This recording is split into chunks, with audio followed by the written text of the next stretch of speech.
오늘 제목이 자칫 잘못하면 어떤 오해를 불러일으킬 수 있기 때문에 설명을 드리자면 저희의 어떤 처지를 변명하자는 것도 아니고요. 누구를 비난하거나 비판하자는 게 아니라 지금 교회와 또 기독교가 처한 현실을 우리가 보면서 우리의 신앙의 방향과 교회가 어떻게 가꾸어야 될지에 대해서 우리가 돌아보고자 하는 마음으로 정한 제목이니까 매력이 많은 교회의 위험성 이렇게 하면 자칫 오해를 불러일으킬 수 있을 것 같아요. 여러분에게 한번 질문하자면 여러분 어떤 교회가 좋은 교회인가요? 여러분이 생각하는 좋은 교회, 일반적으로 사람들이 좋은 교회다라고 평할 때 그 좋은 교회는 어떤 교회인가요? 그리스도인들에게 이 질문을 하면 대부분은 다 이렇게 대답합니다. 시설이나 규모, 교인의 숫자가 아니라 말씀이 좋은 교회, 복음이 살아있는 교회라고 거의 대부분의 그리스도인들이 답을 합니다. 그런데 대부분의 그리스도인들이 교회를 선택하는 기준은 이와는 좀 다른 것 같습니다. 교회의 규모, 편의시설, 자녀들의 교육 환경, 이것이 교회를 선택하는 어떤 기준이 되는 것을 보게 됩니다. 자신이 다니는 교회의 설교가 성경적이지 않고 사역이 복음에 어울리지 않는다는 것을 아는 교인들도 많이 있습니다. 저와도 이렇게 교류하는 그리스도인들도 보면 적지 않은 그리스도인들이 본인의 교회에 대한 불만을 가지고 있습니다. 교회 밖에서 자신이 속한 교회에 대한 부정적인 발언들을 합니다. 그럼에도 그곳을 떠나지 못하거나 떠나지 않습니다. 어떤 이야 교회의 변화를 바라면서 인내하며 머물면서 교회의 어떤 변화를 위해서 애쓰는 분들도 분명히 있습니다.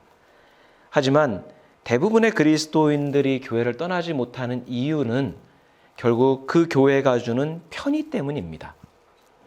친분 관계 때문에, 사업 때문에, 경제적 관계 때문에 여전히 머물러 있는 것이죠. 과연 우리가 하나님을 믿고 신앙하는 이유가 무엇인지 그 신앙의 본질에 대해서 물었을 때 우리는 바른 신앙의 길을 걷고 있다라고 말할 수 있는 걸까요?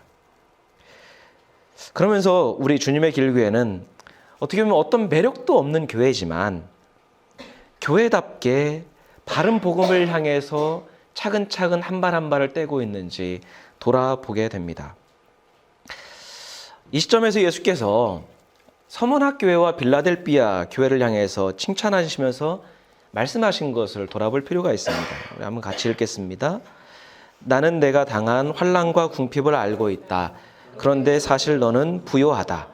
내가 힘은 적으나 내 말을 지키며 내 이름을 모른다고 하지 않았다. 말씀을 비추어 본데 서문학 교회나 빌라델비아 교회는 신앙의 환경이 별로 좋은 교회는 아니었던 것 같아요. 규모도 작았던 것 같고요. 물질적으로도 매우 어려웠던 교회였던 것 같습니다. 거기에다가 교회를 모함하는 무리들 때문에 더 큰 어려움을 갖고 있었습니다. 그런데도 예수께서는 비난과 어떤 책망이 없이 칭찬만 하는 두 교회가 바로 서문학 교회, 빌라델비아 교회였다는 사실이 우리는 한번 돌아보고 그 말씀을 묵상할 필요가 있습니다. 그럼 두 교회가 어려움을 겪은 이유가 뭐였죠?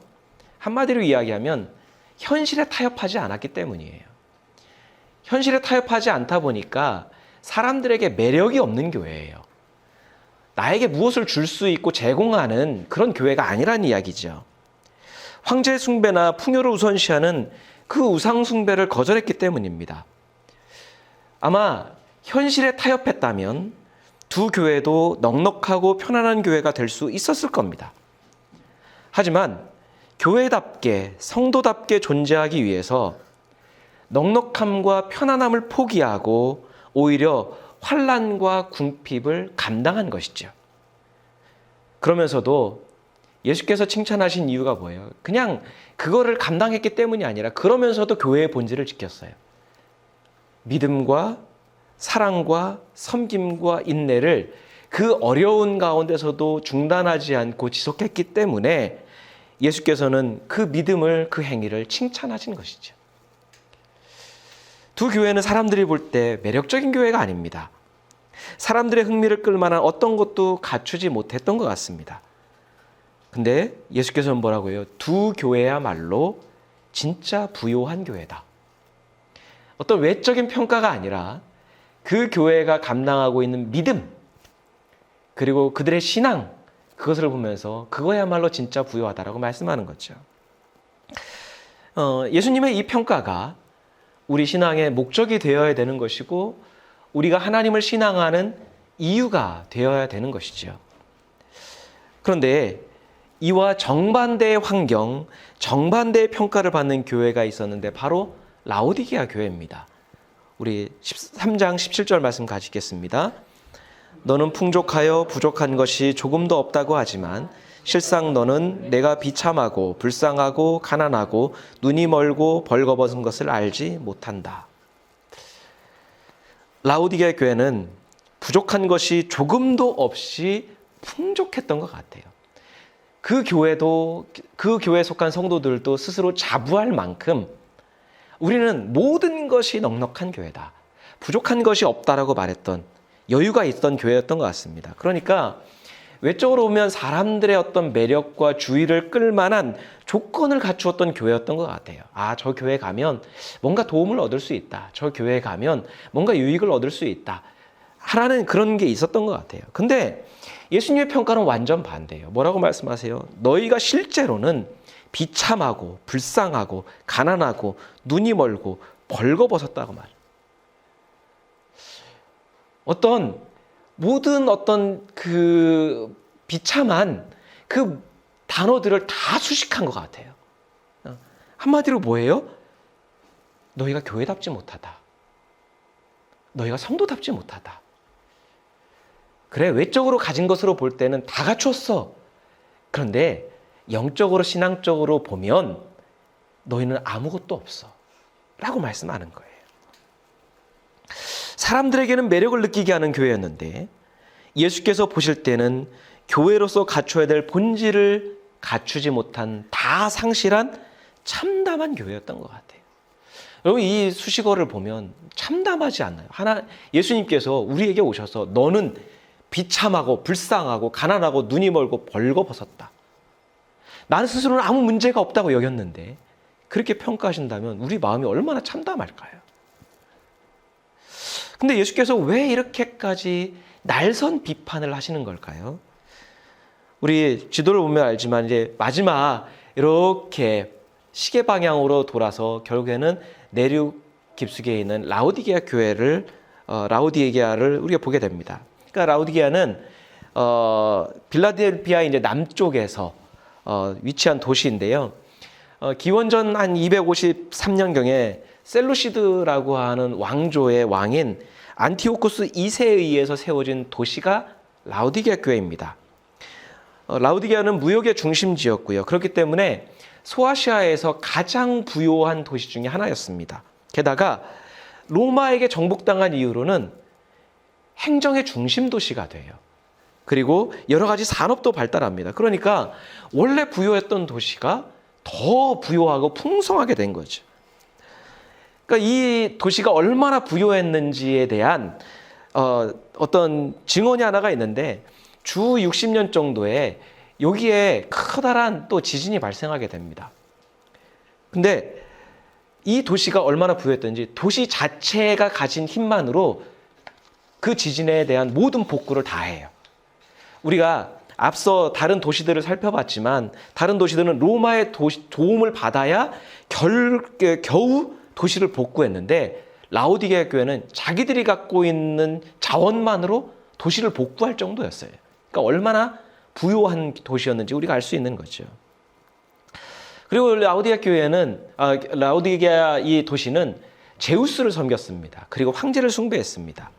비록 도시에 황제를 숭배하는 신전은 없었지만 황제에게 봉헌된 제단이 있을 정도로 황제에게 충성하는 도시였습니다. 우리가 앞서 다른 어떤 6교회에서 살펴봤지만 이런 도시들은 경제활동을 하려면 어디에 가입해야 돼요? 상인조합에 가입해야 돼요. 근데 이 상인조합에 가입하려면 어떻게 해야 돼요? 어떤 신전이나 황제 숭배를 하는 제의에 참석해서 친분을 쌓고 거기서 어떤 충성도를 확인을 받아야 상인의 조합에 가입할 수 있었고, 그래야 경제 활동을 할 수 있었어요. 근데 대부분의 교회들은 어떻게 했어요? 황제 숭배와 이단 어떤 우상 숭배를 거부했기 때문에 자연스럽게 궁핍하게 되었고 핍박도 받았습니다. 근데 아까 앞에서 말씀을 봤지만 라오디게아 교회는 스스로도 모든 것이 부족함이 없을 만큼 풍성하다라고 하는 것은 어떤 의미인가요? 교회로서 순수성을 지키지 않았다는 거예요. 성도의 정체성을 잃고 현실과 타협한 거예요. 현실적인 편안함과 풍족함 때문에 교회다움과 성도다움을 버린 거예요. 그 결과 풍족함을 얻게 된 거죠. 그들이 어떻게 신앙생활을 했는지 예수님의 책망을 들어봐도 알 수 있습니다. 우리 15절 16절인데요. 나는 내 행위를 안다. 너는 차지도 않고 뜨겁지도 않다. 내가 차든지 뜨겁든지 하면 좋겠다. 내가 이렇게 미지근하여 뜨겁지도 않고 차지도 않으니 나는 너를 내 입에서 뱉어버리겠다.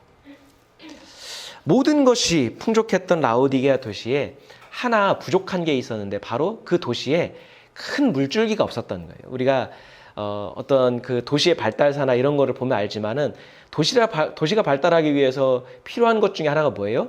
그 도시에 있는 사람들이 먹을 만한, 마실 만한 물이 반드시 있어야 되는 거예요. 근데 라오디게아 주변에는 큰 강이 없었습니다. 그래서 데니질리라고 하는 곳에서 멀리 파이프를 연결해서 도시에 필요한 물을 공급받았다고 그래요. 자, 근데 이 데니질리는 어떤 곳이냐면 히에라폴리스라고 하는 어떤 온천수가 나오는 곳에서 파이프를 연결하고, 그리고 골로새 지역에서 오는 차가운 물이 파이프를 통해서 데니질리를 거쳐서 라오디게아 도시에 공급되는 거예요. 자, 그런데 파이프를 통해서 이렇게 쭉 오다 보면 어떻게 해요?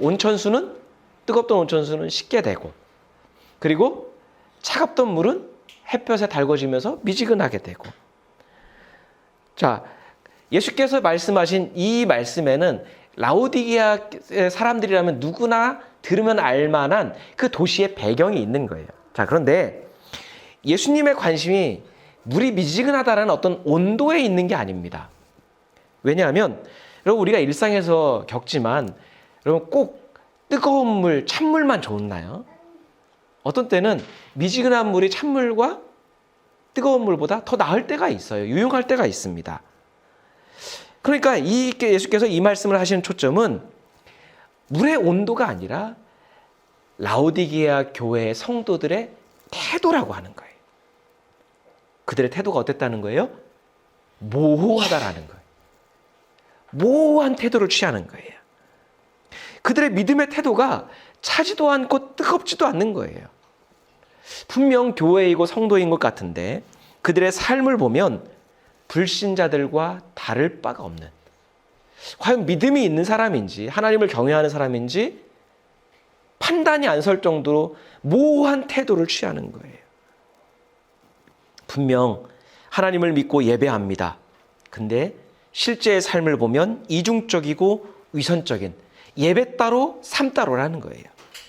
하나님을 성심껏 믿는 것처럼 보이지만 경제적인 이익이나 성공을 위해서는 언제든 현실과 타협하는 믿음이었던 것이죠. 그러니까 라오디게아 교회가 얻은 그 풍성함, 부족함이 없는 그 여유는 어디에서 온 거예요? 모호한 태도를 통해서 얻은, 어떻게 보면 정당하지 못한 부요함이었던 거예요. 그러니까 예수께서는 그런 그들의 태도를 용납하지 않는, 뭐라고 말씀해요? 나는 너를 내 입에서 뱉어버리겠다. 용납되지 않는 거예요. 예수께서는 이런 모호한 태도를 단호하게 거절하시는 거예요. 어쩌면 우리는 믿음 생활하면서 그렇게 생각해요. 믿음만 있으면 됐지. 우리의 믿음의 삶이 어떻든 태도가 어떻든 믿음을 잃지 않았으니까, 예배 드리니까 우리는 그렇게 생각하는 경향이 있는데 예수님께서는 뭐라고 말씀하냐면 그 모호한 태도는 내가 용납이 안 돼. 난 그거 뱉어버리겠어 라고 말씀하는 거예요. 근데 우리가 한번 살펴볼 거는요, 라오디게아 교회와 그 성도들이 처음부터 태도가 모호했을까? 처음부터 그랬을까요? 저는 그렇지 않다고 생각해요. 우리가 주변에서도 보고 제 자신도 이렇게 돌아보면서 느끼는 거는 처음에는 순수한 열정으로 오직 주의 말씀으로만 살려고 하는 열정이 있었을 거예요. 순수함이 있었을 겁니다. 근데 묘하게도요, 교회와 성도들은요, 어렵고 신앙의 환경이 열악할수록 하나님만 붙드는 경향은 있습니다. 그렇죠? 복음에 집중을 해요. 근데 뭔가 여건이 갖추어지기 시작하고요, 뭔가 여유가 생기기 시작하면, 환경이 나아지기 시작하면 이상하게도 본질에서 벗어나기 시작해요. 여전히 하나님을 예배합니다. 믿습니다. 기도도 열심히 하고 예배도 열심히 드립니다. 근데 본질에서 벗어나요. 하나님보다는 뭘 의지해요? 교회가 가진 건물, 숫자, 힘, 규모를 의지를 해요. 열정은 사라지고 점차 현실에 안주하고 세상과 타협하는 모습을 보여요. 지금의 기독교와 교회가 보여주는 모습만 봐도 알 수 있어요. 천막 안에서 예배드리고 핍박과 어떤 고난을 받을 때 그 교회에 순수함이 있는가? 여러분, 풍족함의 그 맛을 보게 되면 성경적 가치관이나 복음보다는 교회가 가지고 있는, 성도들이 누리고 있는 그것을 지키기 위한 게 우선이 돼요. 복음이나 성경적 가치관이 아니라 내가 이미 갖고 있는 것, 이거는 흔히 이야기하는 기득권인 거죠. 이것을 놓치지 않는 게 우선이 되고, 이것을 놓치지 않기 위해서 복음을 이용하고, 이것을 지키기 위해서 성경을 이용하게 되는 거예요. 그게 왜 그러냐면 교회가 누리고 있는, 성도가 가지고 있는 그 규모와 숫자, 그 삶의 여유가 하나님이 주신 복이라고 믿어요. 그러니까 이 복이 만약에 없어지고 반대로 풍요로움과 편안함을 잃는 것이라면 뭐라고 생각하는 거예요? 복을 잃기 때문에 저주라고 생각하는 거예요. 그래서 자연스럽게 어떤 공식이 생깁니까?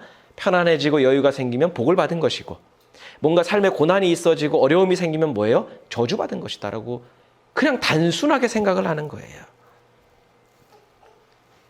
하나님 나라를 이루는 것이 우선이 아니라 지금의 것을 지키는 것이 우선이 되면 태도가 어떻게 되나요? 모호해질 수밖에 없지요. 단호하게 이것을 잃을 각오로, 모든 것을 빼앗길 각오로 임하는 게 아니라 이것을 지키면서 신앙을 지키려고 하고, 이것을 지키면서 의로움을 지키려고 하다 보니까 태도가 모호해지는 거예요. 말도 선명해지지 못하고 태도도 선명해지지 못하는 거예요. 세상의 눈치도 봐야 되죠. 정치권의 눈치도 봐야 되지요. 경제력과 재력을 갖고 있는 사람의 눈치도 봐야 되는 거예요. 그러면서 적당한 선에서 타협하고 적당한 선에서 협상을 하는 것이죠. 이런 교회의 모습, 성도들의 태도가 어떻냐고 하시는가, 이렇게 말씀하는 거예요. 너희가 외적으로는 부족함이 없을 만큼 풍족하지만 너희의 실제 모습은 비참하고 불쌍하고 가난하고 눈이 멀어 벌거벗은 모습이다. 그 모호한 태도가 그렇다는 거예요.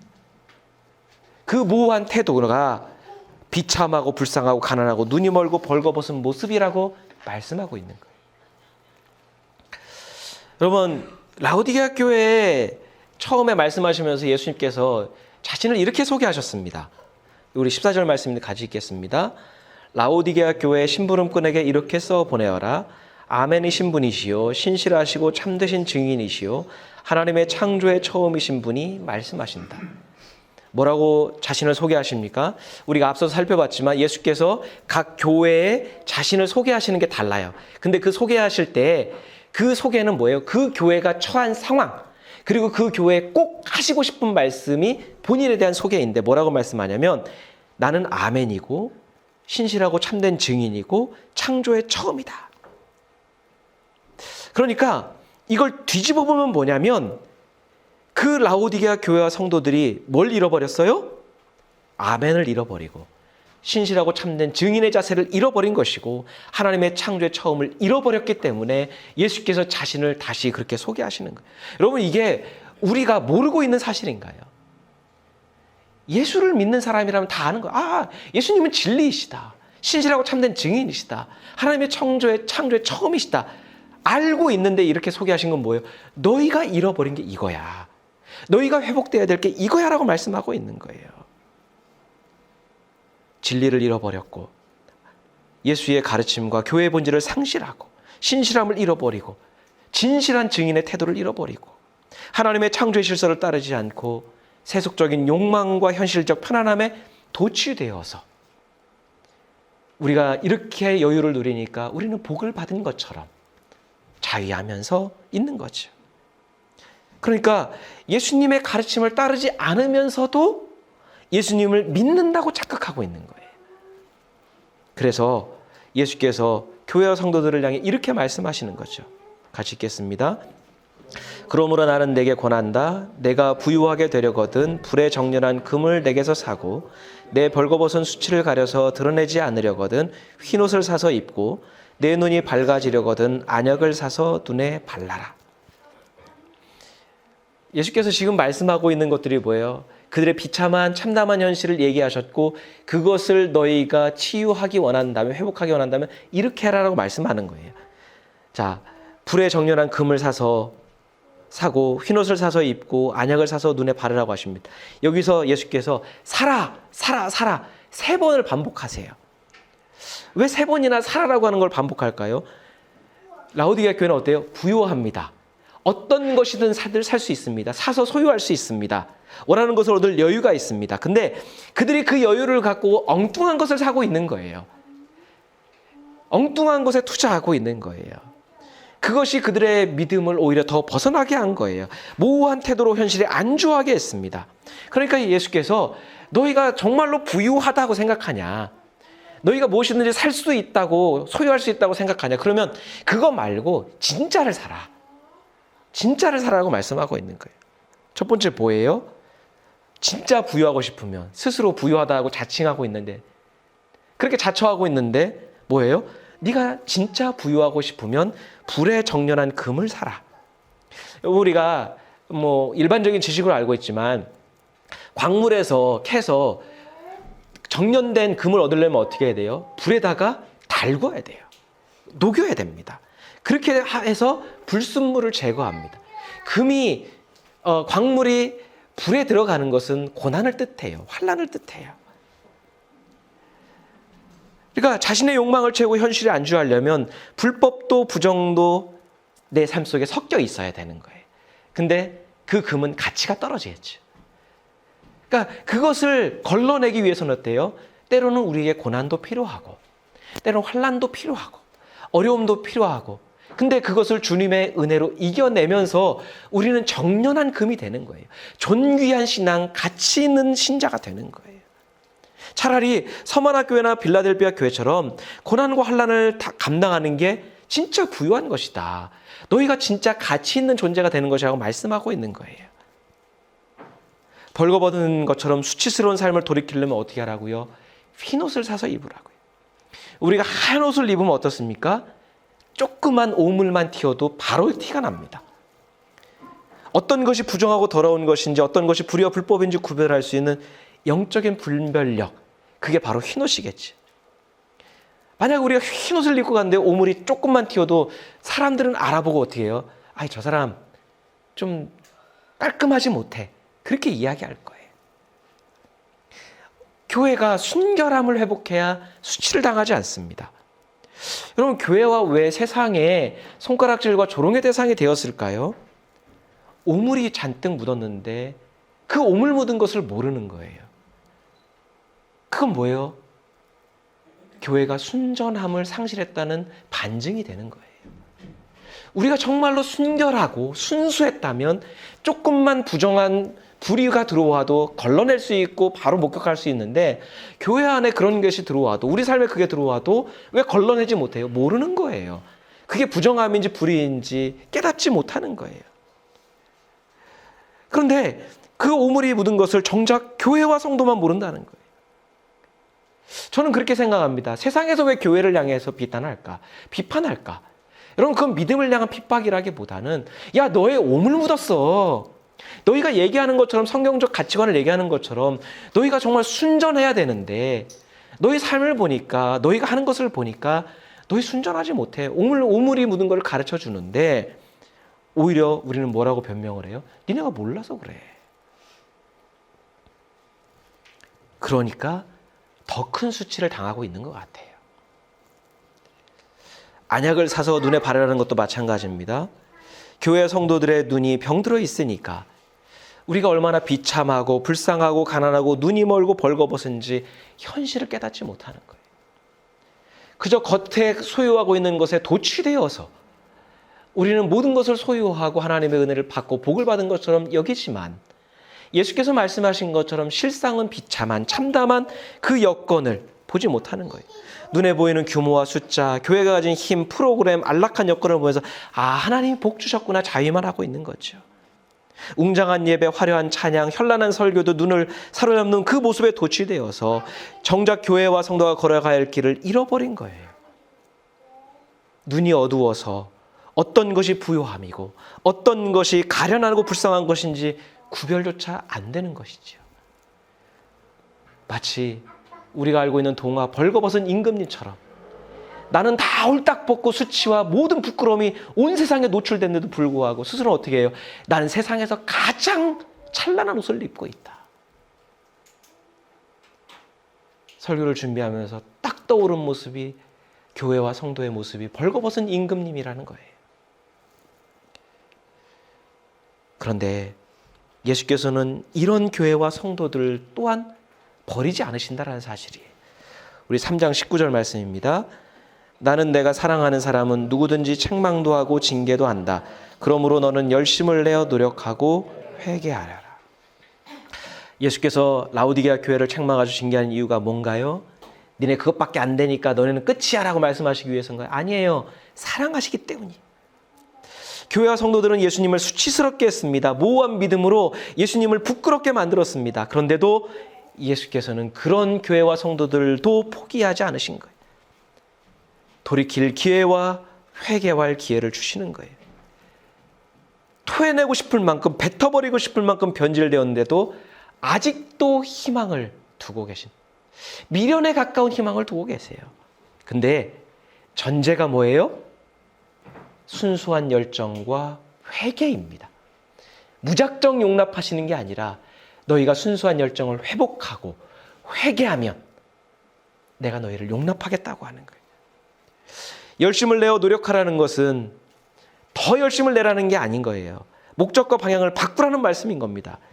여러분, 교회와 성도들이 열정이 없나요? 노력을 안 할까요? 지금의 교회와 성도들의 열심과 노력이 부족한가요? 아니요. 지나칠 정도로 열심입니다. 근데 성경적인 열심, 하나님 나라를 위한 노력이 아니라는 거예요. 지극히 기복적인 현실에 안주하려는 자기 것을 지키고 불리려는 욕망을 위한 열심이고 노력이라는 거예요. 예수께서 교회와 성도들의 회개를 통한 회복을 얼마나 간절히 바라시는지 이렇게 말씀합니다. 우리 3장 20절 말씀입니다. 보아라, 내가 문 밖에 서서 문을 두드리고 있다. 누구든지 내 음성을 듣고 문을 열면 나는 그에게로 들어가서 그와 함께 먹고 그는 나와 함께 먹을 것이다. 여러분, 제가 가끔 이렇게 좀 안타까운 것 중에 하나는 뭐냐면 성경에서 말하는 그 본문의 의미가 무엇인지를 자주 오해해서 엉뚱하게 사용될 때예요. 그러니까 이 구절도 대표적인 구절인데 아마 전도 폭발이나 이런 훈련을 받은 분들은 알 거예요. 대부분 이 말씀은 어디다 써요? 불신자들 영접할 때, 영접 기도하기 직전에 쓰는데 여러분 전혀 아닙니다. 불신자들에게, 믿음의 초보에게 가르치려는 말씀이 아니라 말씀의 본질을 잃어버린 교회와 믿음의 태도가 모호해진 성도들을 향해서 하시는 회개의 말씀이에요. 뭐냐면 교회가 본질을 잃을 때마다 예수께서는 그 교회에서 쫓겨나신 거예요. 그러니까 쫓겨나신 교회에게 예수께서 교회의 문을 두드리고 계시다라는 의미입니다. 교회가 하나님 나라를 잃어버릴 때마다 교회 밖으로 쫓겨나신 예수께서 교회의 문을 두드리고 계시다라는 거예요. 성도가 하나님 말씀보다 욕망을 쫓을 때 그 마음에서 쫓겨나신 예수께서 그 마음의 문을 두드리고 계신 거예요. 성도의 정체성을 잃고 이기적이고 불의한 삶을 향해 갈 때 쫓겨나신 예수께서 그 성도의 마음의 문을 두드리고 계시는 거예요. 쫓겨나신 예수께서 두드리고 너희가 회개를 통해 돌이켜 나를 다시 영접하면 내가 다시 들어가서 너희와 함께 예전에 즐겼던 그 은혜와 복을 함께 누리겠다 말씀하고 있는 거예요. 욕망을 탐하고 개인의 안위에 집착하고 영혼과 생명에 대한 존중보다는 현실의 이익에 안주하는 모호한 태도를 취하는 교회와 성도들을 향해 문을 열어라. 나 그 안에 없다. 나 쫓겨났다고 말씀하고 있는 거예요. 돌이키게 하시려고, 회개하라고 문을 두드리시는 거죠. 그래야 예배가 되고 기도가 되고 그래야 믿음이 회복된다고 말씀하는 거죠. 고 옥하는 목사님이 1978년에 사랑의 교회를 개척하시면서 그 개척 예배에서 이렇게 기도하셨다고 합니다. 주님, 여러 교회들 가운데 또 하나의 교회를 더하지 말게 하옵소서. 종교적 허세만 가득하고 정작 생명을 잉태치 못하는 불임의 교회를 또 하나 세우지 말게 하소서. 사람을 위한 직함들만 줄줄이 만들고 정작 그리스도의 제자로 사람을 키우지 못하는 무기력하고 무책임한 교회를 만들지 말게 하소서. 내가 그리스도의 군사라는 명쾌한 자기 인식 없이 행사에 바쁜 사교 클럽으로 전락하지 않게 하소서. 그리스도 왕국을 전략적으로 이 땅에 구축하는 야전 벙커가 되게 하시고 행정에 분주한 동사무소가 되지 않게 하소서. 이 목적을 가지고 순수한 마음으로 옥하는 목사님은 사랑의 교회를 개척하셨는데, 그렇게 기도했던 교회인데 지금의 현실은 어떠인지, 세상에서는, 아니 기독교 내에서조차도 그 교회를 어떻게 바라고 평가하는지 우리는 냉철하게 바라봐야 합니다. 뜨거운 교회였고 차가운 교회였는데 모호한 태도로 부요함만 자랑하는 교회가 된 것 같아요. 사람들의 이목과 환심을 한 번에 사로잡을 만한 매력이 많은 교회는 위험한 것 같습니다. 눈에 보이는 것에 집착하고 현재 누리는 것을 지키기 위해 믿음의 본질을 버릴 수 있게 하기 때문이에요. 어떤 면에서 주님의 길 위에는 매력이 없어서 다행이라는 생각을 합니다. 그렇다고 해서 현실에 안주하고 아무런 신앙적 노력을 하지 말자는 말이 아닙니다. 아무 매력이 없는 여기부터 우리가 지켜야 될 것이 무엇인지 차근차근 한번 생각해보고 돌아보자는 말입니다. 우리가 끝까지 따르고 지켜야 될 복음의 본질이 무엇인지 함께 고민해보자는 말입니다.